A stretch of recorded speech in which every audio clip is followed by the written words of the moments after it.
अस्सलाम वालेकुम everyone, welcome back to Pakistani reaction. तो गाइस, आज जिस वीडियो पे हम रिएक्ट करने वाले हैं उसका टाइटल है Pakistani road versus Indian road. तो आज इन दोनों कंट्री के जो रोड्स हैं उनका कंपैरिजन करने वाले हैं। तो चलते हैं, वीडियो देखते हैं। यार, पाकिस्तान के रोड इंडिया से बहुत अच्छे हैं। रीजन तो ये है कि पाकिस्तान अपने रास्तों का कॉन्ट्रैक्ट चाइना और मलेशिया जैसी कंट्रीज को देता है। पर इसके दूसरे सारे रीजन जानने से पहले क्या आपको पता है कि आज जहां पाकिस्तान एशिया का सबसे बड़ा ऐसा देश है जहां ट्रैफिक डेथ्स होती हैं, वहीं इंडिया दुनिया में होने वाले 11% ग्लोबल डेथ यानी 4.5 लाख क्रैशेस हर साल देखता है। तो आपको क्या लगता है, पाकिस्तान रोड और इंडियन रोड दोनों में कौन बेहतर है? रोड की इस रेस में किसका पलड़ा भारी है? देखते हैं हमारे आज Indian road, Pakistan road versus Indian roads में। अब अगर हम सड़कों की बात करें तो यही वो चीज है जो इंसान से इंसान को और एक जगह को दूसरी जगह से जोड़ती है। तभी तो इनके डेवलपमेंट की पहली 2800 ईसा पूर्व में 2800 BC में इंडस वैली सिविलाइजेशन के हड़प्पा और मोहनजोदारो जैसे शहरों में रखी गई थी, ताकि इनके जरिए हर शहर एक दूसरे से जुड़ पाए और लोगों को ट्रेड करने में आसानी हो। लेकिन इंडस वैली सिविलाइजेशन में रोड्स की बस नींव रखी गई थी, जबकि इनको बनाने का काम इनके बाद आने वाले राजा महाराजाओं ने किया था। और उनके इसी काम को आगे बढ़ाते हुए मौर्य एम्पायर ने ग्रैंड ट्रंक रोड, जो अफगानिस्तान के काबुल से शुरू होकर पाकिस्तान और इंडिया से होते हुए बांग्लादेश तक जाती है, उसे बनाया था। इसके बाद जैसे जैसे मानव प्रजाति की पीढ़ी आगे बढ़ी, बहुत लंबी रोड है, उसका काम भी आगे बढ़ता गया, क्योंकि सूर्य एम्पायर, मुगल एम्पायर और यहाँ तक कि ब्रिटिश एम्पायर ने भी इन्हें बेहतर बनाने के लिए इन्हें अपने अपने राज में रिबिल्ड किया था। लेकिन आज जिस तरह के रोड्स हम इंडिया में देख रहे हैं, उस मेटल रोड का कंस्ट्रक्शन जैसा मैंने बताया 1830 में ब्रिटिश ईस्ट इंडिया कंपनी ने पहली बार किया था, जिसके बाद 1830 में पहला रोड बना था, पाकिस्तान पहुंचा था। और आज ये कंस्ट्रक्शन इतना बड़ा हो गया है कि इंडिया पाकिस्तान और इंडिया एक पहुंचा है, जिसने इंडिया को दुनिया के दूसरे सबसे बड़े रोड नेटवर्क में शामिल कर दिया है। क्योंकि इंडिया में एक नहीं बल्कि दूसरे नंबर अलग टाइप के रोड्स हैं, जिसमें expressway, national highways, state highways, district roads, rural roads और बॉर्डर रोड्स शामिल हैं। इसकी एक वजह ये भी है कि अगर हम शहरों को छोड़कर सिर्फ हमारे गांव देहात की बात करें तो यहाँ रूरल रोड्स ही 45 लाख किलोमीटर तक फैला हुआ है, जो इंडियन रोड के नेटवर्क का 72.97% कंट्रीब्यूटर है। ये रोड नेटवर्क इतना बड़ा है कि दुनिया में ये 21st position for biggest road network के लिए आता है। वहीं अगर पाकिस्तान की सड़कों की बात की जाए तो वहाँ भी इनका आंकड़ा 2,64,401 किलोमीटर से ज्यादा है। पर उनके पास सिर्फ 39 ही हाईवेज हैं, जिसमें से 14 नेशनल हाईवेज, 4 मोटरवेज और 39 हाईवे के नेशनल हाईवे जुरिस्डिक्शन में आते हैं। और पाकिस्तान के उन्हीं नेशनल हाईवेज में grand trunk road, Indus highway, Karakoram highway और मकरन कोस्टल हाईवे शामिल है। पर ऐसा मत सोचो कि इस बात में इंडिया आगे है, क्योंकि पाकिस्तान दरअसल इंडिया से काफी छोटा देश है, जिस वजह से वहाँ के रोड्स की डेवलपमेंट भी एरिया के हिसाब से हो रही है। सड़कें ऐसे ही नहीं बनती हैं, इनके लिए भी खर्चा लगता है। अगर NHAI यानी नेशनल हाईवे अथॉरिटी किसी भी 4 लेन के हाईवे को बनाने का खर्चा 8 से 9 करोड़ पर किलोमीटर आता है, जबकि वहीं अगर 6 लेन बनेगा तो उसका कॉस्ट 14 करोड़ पर किलोमीटर होता है, जिसमें हर किलोमीटर को बनाने के लिए लगभग 45 लेबर की जरूरत होती है। 14 करोड़ पर किलोमीटर इनके लिए 250 से 500 दिहाड़ी मिलती है। वहीं अगर हम पाकिस्तान की बात करें तो वहाँ सबसे एक्सपेंसिव मोटरवेज को बनाने के लिए पर किलोमीटर 10 से 12 करोड़ पाकिस्तानी रुपए खर्च होते हैं, जबकि अगर सरकार वहाँ 12 करोड़ पर किलोमीटर पाकिस्तान में रोड बनता है, करोड़ पाकिस्तानी फीस तक आता है। हालांकि इन रोड्स को सिर्फ बनाना नहीं होता, इन्हें मैनेज और मेंटेन भी करना होता है, ताकि इन रोड्स के खराब होने और इन पर कोई हादसा होने पर एक डिपार्टमेंट हो जो इंसानों की प्रॉब्लम को सुलझा सके। क्योंकि इंडिया में 6 तरह के रोड्स हैं, हर रोड अलग डिपार्टमेंट के दायरे में आता है, इसलिए इनको मैनेज करने के डिपार्टमेंट्स भी अलग अलग होते हैं। जैसे नेशनल हाईवे की managing authority ministry of transport and highways की होती है। स्टेट हाईवेज और डिस्ट्रिक्ट हाईवेज के लिए PWD यानी पब्लिक वर्क डिपार्टमेंट होता है। गाँव में बनने वाली सड़कों के लिए और प्रधानमंत्री ग्राम सड़क योजना होती है, जबकि शहरों में इनके लिए वहाँ के म्यूनिसिपैलिटीज होती हैं, जो कॉन्ट्रैक्टर्स को इन सड़कों का काम सौंप कर इन रोड्स को बनवाती हैं। किंतु दुनिया में ईमानदारी कितनी ज्यादा है इसका अंदाजा आपको टोल नाका पे टोल देते वक्त समझ आ जाएगा, क्योंकि गवर्नमेंट हर जगह काम नहीं कर पाती, इसलिए वो इन रोड्स को बनाने का काम प्राइवेट कॉन्ट्रैक्टर्स को देती है ताकि वो इन्हें बनाकर उनका ध्यान रख सके, और बदले में ये कॉन्ट्रैक्टर्स अपना कॉस्ट निकाल लेता है, लोगों से टोल लेते रहते हैं। लेकिन ये कॉन्ट्रैक्टर्स वहाँ भी सरकार से धोखा करते हैं और इकट्ठा हुए टोल का पूरा हिसाब तक सरकार को नहीं देते, जिसका सबूत है इंडिया में हुए नहीं देते। पर वहीं अगर हम पाकिस्तान की बात करें तो उनके हालात थोड़े अलग हैं, क्योंकि वहाँ हर तरह की सड़कों को मैनेज करने के लिए एक ही अथॉरिटी है, द नेशनल हाईवे अथॉरिटी, जो वहाँ की नेशनल हाईवे एक ही है, उनमें बहुत ज्यादा है, जिसमें मोटरवेज, हाईवेज, स्ट्रैटेजिक रूट्स सभी शामिल हैं। परंतु आप ऐसा बिल्कुल मत सोचो कि पाकिस्तान में सड़कें कम हैं और एक ही अथॉरिटी है तो वहाँ स्कैम नहीं होते होंगे, ना ऐसा बिल्कुल नहीं है, क्योंकि दुनिया के हर कोने में करप्शन है। ऐसा तो हो ही नहीं हम सकता। तो इंडिया के पिछड़े भाई पाकिस्तान की बात कर रहे हैं, जहाँ इंडिया की ही तरह करप्शन में कंजूसी नहीं होती।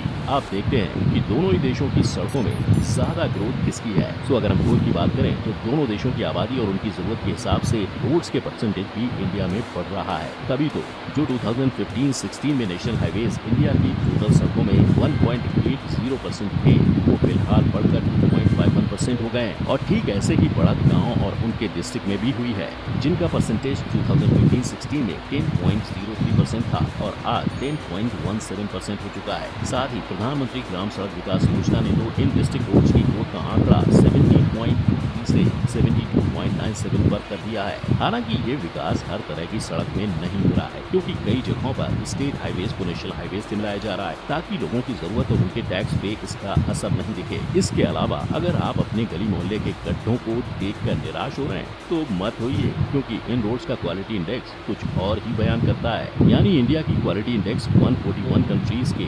4.07 आउट ऑफ 10 पॉइंट्स के पीछे छोड़ते हुए 4.5 है, और ये हर साल इम्प्रूव हो रही है। वहीं इस रेस में पाकिस्तान भी इंडिया से थोड़ा ही पीछे है, क्योंकि उसकी सड़कों का क्वालिटी इंडेक्स 2019 में 4 पॉइंट था, जिसमें पाकिस्तान ने रातों रात तरक्की नहीं की है। इसके पहले पाकिस्तान की सड़कों का हाल काफी साल तक बुरा था, फिर इससे सबक लेते हुए वो अब इनको सुधारने में लगा हुआ है। और क्योंकि पाकिस्तान किसी भी रेस में इंडिया से पीछे नहीं है, इसीलिए तो हर साल इनका भी व्हीकल का ट्रैफिक 3% से और पैसेंजर ट्रैफिक 4.5% से बढ़ रहा है, जो पाकिस्तान गवर्नमेंट को वहाँ की सड़कें सुधारने का मौका दे रहा है। नेक्स्ट अब हम बात करते हैं कि कौन से देश के रूल्स और रिस्ट्रिक्शन ज्यादा सख्त हैं। इंडिया के एक्सप्रेसवेज पर 120 किलोमीटर पर आवर की स्पीड लिमिट है, और हाईवेज पर ये स्पीड लिमिट हैवी और नॉर्मल व्हीकल के लिए 100 किलोमीटर है। वहीं अगर पाकिस्तान की बात करें तो उनके पास तो भैया एक्सप्रेसवे नहीं है, पर उनके मोटरवेज की स्पीड लिमिट हैवी व्हीकल के लिए इंडिया से ज्यादा यानी 110 किलोमीटर पर आवर है, जबकि कार, जीप और एसयूवी के लिए यही speed limit 120 kilometre per hour है। पाकिस्तान में हाईवेज भी हैं, इसलिए वहाँ की स्पीड लिमिट इंडिया की तरह 100 किलोमीटर पर आवर है। और जैसा कि आप सब जानते हैं, स्पीड लिमिट के साथ साथ हर देश में सड़कों के लिए कुछ रिस्ट्रिक्शंस भी होते हैं, जो इंडिया और पाकिस्तान दोनों ही देशों में सेम है, क्योंकि दोनों ही जगह ओवर स्पीडिंग से लेकर सेफ्टी इक्विपमेंट जैसे हेलमेट, सीट बेल्ट और ग्लव्स लगाने की रिस्ट्रिक्शंस हैं। लेकिन पाकिस्तान के मोटरवेज पर तो रिस्ट्रिक्शंस का पहाड़ है। फॉर एग्जाम्पल, मोटरवे पर bike not allowed, over speed not allowed, overloading not allowed. यही नहीं, वहाँ 400 सीसी के नीचे के इंजन वाले कार्स को चलाना, यूज टायर व्हीकल्स वाली गाड़ियों को चलाना भी अलाउड नहीं है, जिस वजह से पाकिस्तान में इंडिया से कम एक्सीडेंट्स होते हैं। तो क्लियरली रिस्ट्रिक्शंस और सेफ्टी के मामले में तो पाकिस्तान ही आ गया है। लेकिन ये तो हुई फिलहाल की बात, पर क्या आपने इंडिया अपने आप को पाकिस्तान से आगे ले जा पाएगा? Well, let's find out. सबसे पहले तो बात करते हैं पाकिस्तान की, जो फिलहाल काफी तेज गति से अपनी सड़कों में इम्प्रूवमेंट कर रहा है, और इसी के लिए उसने अनाउंस किया है कि आने वाले कुछ सालों में वो M6, motorway 6, M7, M8, M12, M13 बनाने वाला है।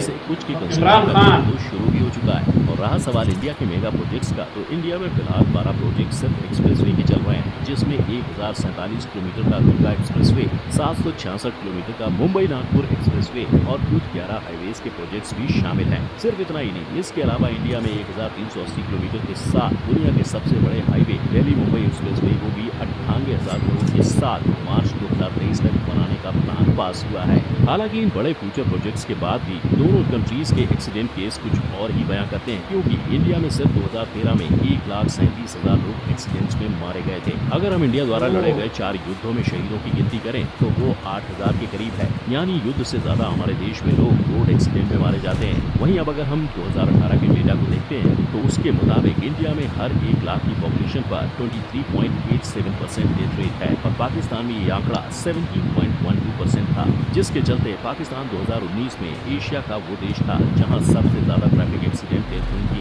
लेकिन हमारा इंडिया भी इससे ज्यादा पीछे नहीं है। इस रोड एक्सीडेंट की बढ़ती गिनती के कारण इंडिया आज ग्लोबल डेथ में पूरे 11% कॉन्ट्रीब्यूट करता है, क्योंकि यहाँ हर साल 4.5 लाख एक्सीडेंट होते हैं जिनमें 1.5 लाख लोगों की जान जाती है, जिसका मेजर कारण है गाड़ियों के बढ़ते नंबर और गाड़ियों के लिए प्रॉपर रोड्स का ना होना। वहीं पाकिस्तान में इंसानों की गलती, लैक ऑफ इंफ्रास्ट्रक्चर और खराब गाड़ियां इसका मेजर रीजन है। और एक डेटा के मुताबिक हर साल पाकिस्तान में गाड़ियां 9% से बढ़ रही हैं, यानी जल्दी ही गाड़ियों की ओवर पॉपुलेशन के लिए पाकिस्तान ने कुछ नहीं किया तो वहाँ भी इंडिया की तरह गाड़ियों से होने वाले एक्सीडेंट एक मेजर रीजन बन जाएंगे। अब देखा जाए तो दोनों देशों की सरकार अपने लोगों को बेहतर सुविधा देने के लिए अपने अपने देश के रोड्स को बेहतर बना रही है, लेकिन हमें इस बात का भी ध्यान रखना चाहिए कि इंडिया एक बड़ी कंट्री है, जिस वजह से यहाँ की पॉपुलेशन भी ज्यादा है, जो गाड़ियों की संख्या को भी बढ़ा देती है और इसीलिए कई बार अच्छे से अच्छी सड़क भी ज्यादा दिन तक अच्छी नहीं रह पाती। हाँ, कई बार इसके लिए कॉन्ट्रैक्टर्स और गवर्नमेंट भी जिम्मेदार होती है, जिसका खामियाजा इंडिया के लोगों को रोड एक्सीडेंट में उठाना पड़ता है। जबकि बात अगर पाकिस्तान की हो तो द वॉल स्ट्रीट जर्नल ने कहा वहाँ की सड़कें इंडिया से बेहतर हैं, पर ऐसा नहीं है कि वहाँ रोड एक्सीडेंट नहीं होते, लेकिन इन एक्सीडेंट में सबसे ज्यादा एक्सीडेंट इंसानों की लापरवाही की वजह से होते हैं, सरकार या कॉन्ट्रैक्टर की वजह से नहीं। पर क्या आपको लगता है ये रिपोर्ट्स पाकिस्तान का असली सच बयां कर रही है? हमें कमेंट में जरूर बताएं। साथ ही अगर दोनों देशों का सड़क छाप प्यार आपको अच्छा लगा हो तो इस वीडियो को लाइक, शेयर और चैनल को सब्सक्राइब करना ना भूलें। फिर मिलेंगे एक और टॉपिक के साथ, तब तक के लिए जय हिंद। गाइस, ये वीडियो थी पाकिस्तान वर्सेस इंडिया के रोड्स जो थे, इनका कंपैरिजन वीडियो था। तो कोई ख़ास नहीं है, दोनों का सेम ही था, लेकिन ये देखिए कि रेशो जो थी एक्सीडेंट की वो इंडिया में बहुत ज़्यादा है। 4.5 लाख लोग हर साल इंडिया में एक्सीडेंट होते हैं और उनमें 1.5 लाख बंदा मर जाता है।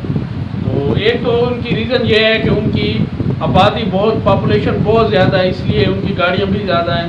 तो बाकी पाकिस्तान के रोड भी अच्छे हैं, जिस तरह सी पैक बना है। पंजाब में तो बहुत ही अच्छे हैं रोड, और थोड़े बहुत बलूचिस्तान में भी नॉर्मल है, लेकिन सिंध के रोड, मैं सिंध गया हूँ, सिंध में रोड नहीं है अच्छे। तो पंजाब के रोड तो बहुत ही अच्छे हैं। जो अभी सी पैक में मोटरवे बनी है, मैंने खुद जाकर उधर काम किया है। तो माशाल्लाह पाकिस्तान भी अच्छी ग्रोथ कर रहा है रोड्स में। रोड्स अच्छे होंगे तो जो सूबे हैं, जो सिटीज़ हैं, उनका कनेक्शन आपस में अच्छा होगा। तो ये आज की वीडियो थी, मिलते हैं फिर नेक्स्ट वीडियो में। फ़िलहाल के लिए अल्लाह हाफ़िज़ और चैनल को ज़रूर सब्सक्राइब करें।